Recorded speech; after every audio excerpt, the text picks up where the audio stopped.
नमस्कार. BMS first year रचना शरीर या विषयातील आज आपण अँकल जॉईंट हा टॉपिक पाहणार आहोत. त्याच्या नोट्स पाहणार आहोत. त्यामध्ये आपण त्याचं इंट्रोडक्शन, त्याच्या लिगामेंट्स, बर्से, रिलेशन्स, त्यानंतर त्याचा नर्व सप्लाय, ब्लड सप्लाय, जॉईंटच्या मूवमेंट्स आणि शेवटी आपण त्याचा क्लिनिकल ॲस्पेक्ट पाहणार आहोत व त्याची एक डायग्रामसुद्धा पाहणार आहोत.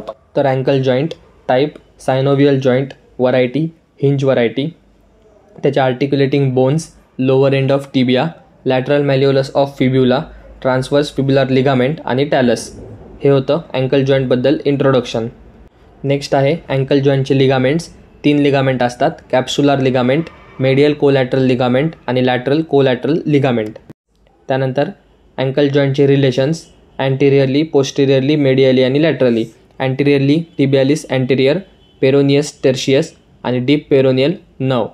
Posteriorly tibialis posterior, flexor digitorum लॉंगस आणि टिबियल नर्व. मेडियली डेल्टॉइड लिगामेंट आणि फ्लेक्सर डिजिटोरियम लॉंगस. आणि शेवटी लॅटरली पेरोनियस लॉंगस. तर हे होते अँकल जॉईंटचे रिलेशन्स.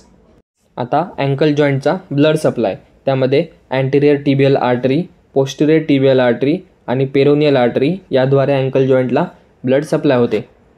इथे समोर तुम्ही जी डायग्राम पाहताय ती करोनियल सेक्शन ऑफ अँकल जॉईंटची डायग्राम आहे. त्यामध्ये आपण जे आत्ता पाहिले रिलेशन्स सोबतच आपण त्याचे आर्टिक्युलर सरफेस पाहिले ते सुद्धा तुम्ही या डायग्राममध्ये पाहू शकता. Nerve supply of ankle joint. त्यामध्ये डीप पेरोनियल नर्व आणि टिबियल नर्व. अँकल जॉईंटच्या ठिकाणी मुवमेंट्स 2 प्रकारचे मुवमेंट्स होतात: डॉर्सिफ्लेक्शन आणि प्लॅन्टार रिफ्लेक्शन.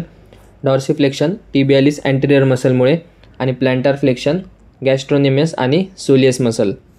यातील शेवटचा भाग म्हणजे अँकल जॉईंटची क्लिनिकल ॲनाटॉमी. त्यामध्ये स्वेलिंग अँड पेन, त्यानंतर स्प्रेन ऑफ अँकल जॉईंट आणि डिसलोकेशन ऑफ अँकल जॉईंट.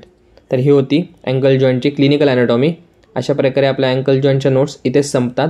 भेटूया एका नवीन व्हिडिओमध्ये नवीन टॉपिकसोबत. धन्यवाद.